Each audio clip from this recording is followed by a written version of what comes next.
I always thought my family was weird, but I never imagined just how deep the dysfunction ran until my grandfather died and left behind a will that shattered everything. Let me back up. I'm 28, the youngest of 3 siblings. My older brother, Nathan, is the golden child, Ivy League grad, married with 2 kids, huge LinkedIn energy. My sister, Ellie, is the middle child, self-employed, yoga and crystals, very into healing her inner child. Then there's me, the so-called underachiever. I went to a state school, bounced between jobs, and currently work as a freelance graphic designer. My parents always said they loved us equally, but if you saw how they treated Nathan at family dinners compared to me, you'd laugh. My grandfather, though, he was different. He actually liked me. We'd talk about books, movies, weird history facts. He was the only one in the family who ever took the time to ask how I was doing without adding, "And what's your plan now?" He passed away suddenly 2 months ago. Heart attack. I was devastated. At the funeral, the atmosphere was off. My mom looked irritated instead of sad. Nathan kept checking his phone. Ellie cried, but in that performative, loud way that made you wonder if it was more about the attention than the loss. Afterward, we were told there would be a will reading, like something out of a movie. It was just us, the 3 siblings, my mom, and the lawyer. The lawyer starts reading it out, and everything seems normal at first. Then he gets to the section about the house, my grandfather's beautiful, ivy-covered home he'd lived in for 50 years, the place we all grew up visiting. And then he says, "I leave my home, belongings, and remaining financial assets to my grandson, me, because he is the only one who ever truly saw me." Silence. My mom gasped like someone had slapped her.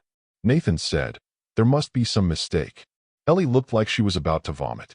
But the lawyer continued. "The house was mine. So was a savings account I didn't even know existed.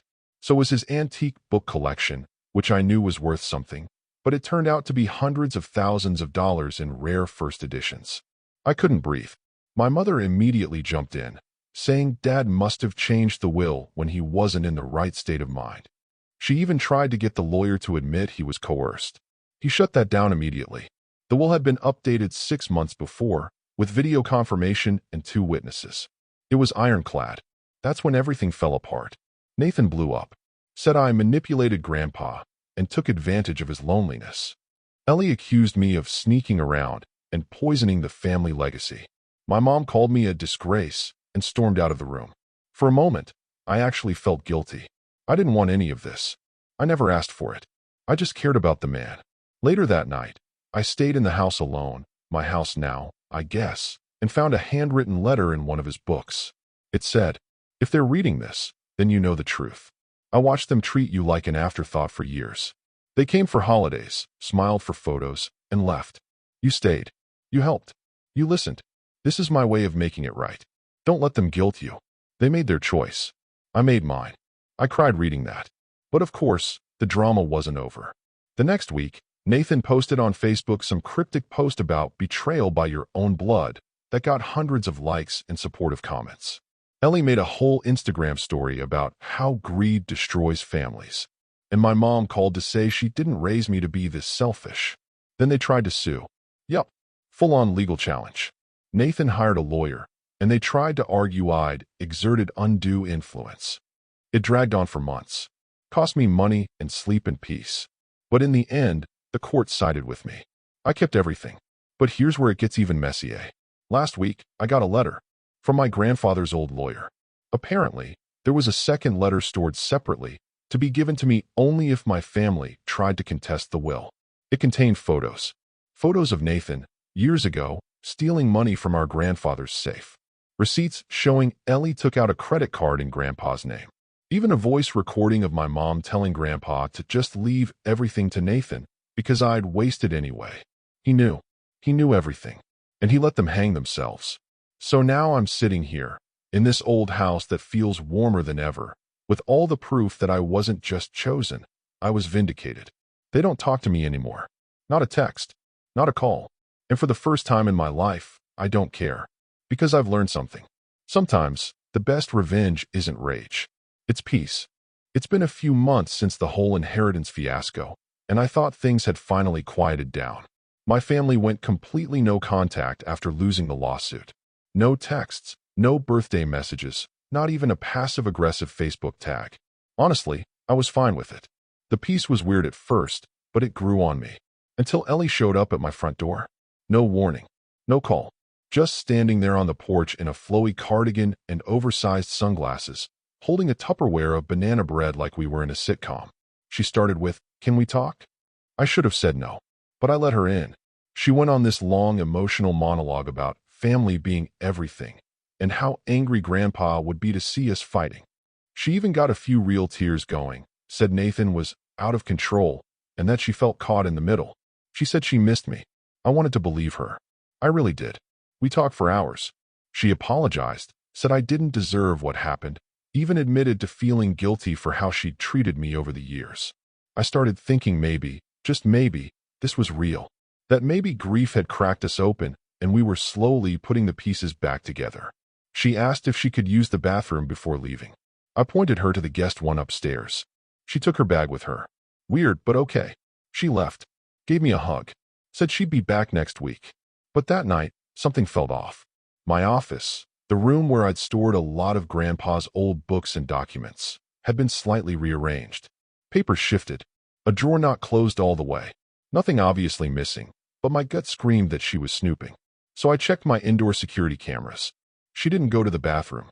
She went to the study, opened my desk drawers, took photos of some documents, then went into the guest room closet where I kept my grandfather's lockbox and tried to open it.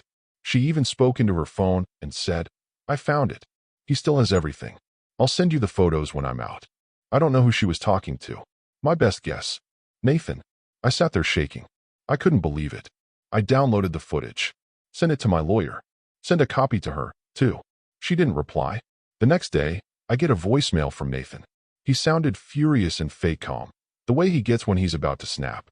Said I set her up, that I was manipulating the situation to make them look crazy, and that if I didn't hand over what rightfully belonged to the family, he'd take things further. I didn't respond. I blocked both of them again. But the final twist? 2 days later, I got a call from a storage unit company. Apparently, my grandfather had one more unit, a small one under a second name. The manager said it was flagged because someone tried to access it using fake credentials. They wanted to confirm if I was authorizing it. I wasn't, but I had the will. I had legal ownership of everything tied to him. I went down there the next day. Inside the unit, boxes of journals, voice memos, old VHS tapes, and a safe. Inside the safe, a letter addressed to me, and a voicemail tape labeled "Play if they come back." I haven't played it yet. I'm almost scared to, because whatever's on that tape, it's the final piece of a puzzle I never knew I was putting together. This isn't over. Not even close. I sat in my car outside the storage unit with the tape in my hand. "Play if they come back," written in my grandfather's shaky handwriting. I had this sinking feeling that I was about to learn something I wasn't ready for, and I was right. I drove home, grabbed an old tape recorder. I had to buy one. Where the hell do you even find those anymore? And sat down alone in my study. I shut all the lights off. Something about listening to a dead man's last recorded words deserves darkness. I pressed play. It started with static. Then his voice. "If you're hearing this," then one of them came crawling back. "And you let them in. That's okay. I probably would have, too. You're too good for this family. You always were." He sounded tired. Older than I remembered. "There's something I never told you. Something I thought I'd take to my grave. But if they're trying to manipulate you, if they're coming back for what's mine, what's yours now, then you deserve to know the truth." I sat still, barely breathing. "Your father isn't your biological father." What? I thought I misheard it. I rewound it. Played it again. "I found out years ago. Your mother had an affair. With a man I worked with for decades. His name was Alan. He died before you were born, and she covered it up. I confronted her once, but she threatened to cut me out of your life. Said if I ever told you, she'd disappear and take you with her. She didn't love you the same way she loved the others because you reminded her of the lie, of what she did, but you were always the best of them. I swear to God, I thought I was going to throw up. When I found out, I started saving money in your name. I wanted you to have a chance, to build your own life away from them. Every insult, every cold shoulder you got from them, it wasn't your fault. It was guilt. Guilt in disguise. Don't let them back in. They're not coming to reconnect. They're coming to take. And if Nathan is reading this, or Ellie, I left behind proof. In the journals. In the letters. You know what you did. And now he does, too. The tape ended there. I couldn't move for a full hour. Then I started digging. The journals had entries, dates, receipts, conversations. My mom begging Grandpa to lie about something. One entry that said, Nathan forged my signature. Tried to change the will. Burned the original draft. He thinks I didn't notice. I rewrote it the next day. Another said, Ellie stole the coin collection and sold it. Claimed she didn't know they were real. Lies. Always lies. It just kept going. I was sitting on a gold mine of dirt. And every word of it made one thing clear. I wasn't the black sheep of the family. I was the scapegoat. The target. The one they could control, until Grandpa flipped the script. I compiled everything, scanned the journals, digitized the tape, and backed it all up in the cloud. Then I did something I didn't plan to do. I sent everything to them. All three. I titled the email, You Should Have Stayed Away. Within 10 minutes, I got a call from Nathan. I didn't pick up. Then Ellie. Then my mom. I let them scream into the void. They begged. They threatened. Nathan even said, You think this makes you better than us? I told him no. It just proves I always was. That weekend, I went to the graveyard. I sat at Grandpa's grave for 2 hours and just talked. Told him about the tape, the journals, the way he protected me even after death. And then I made him a promise.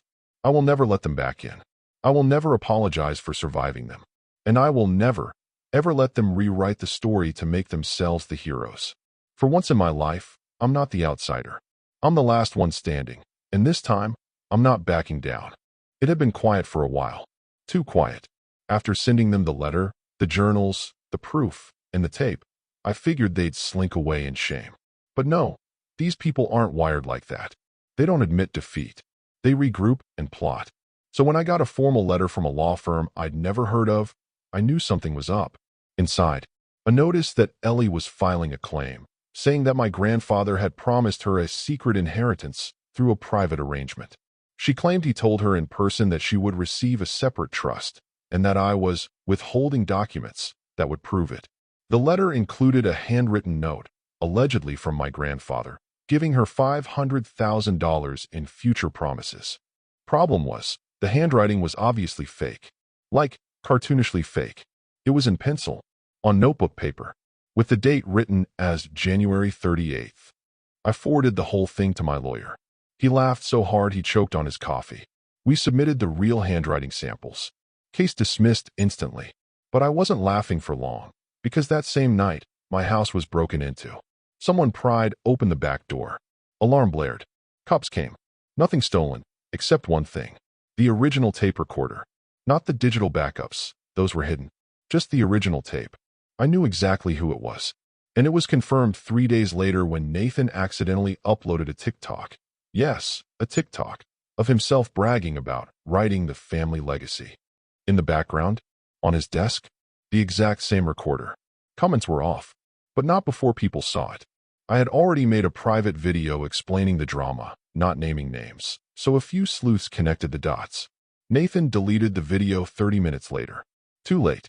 I posted a follow-up video showing the TikTok, the court docs, and screenshots from the security footage. It blew up. The internet dragged him. People made memes, reaction videos, even a parody account pretending to be Nathan the Inheritance Ninja. He tried to sue me for defamation. His lawyer dropped him after 48 hours. Ellie tried to pivot, claiming in a podcast interview that she was emotionally manipulated by her grandfather and that generational trauma explained why she forged the note. She started a GoFundMe titled, Escaping a Family Curse. It raised $14. Then my mom called me.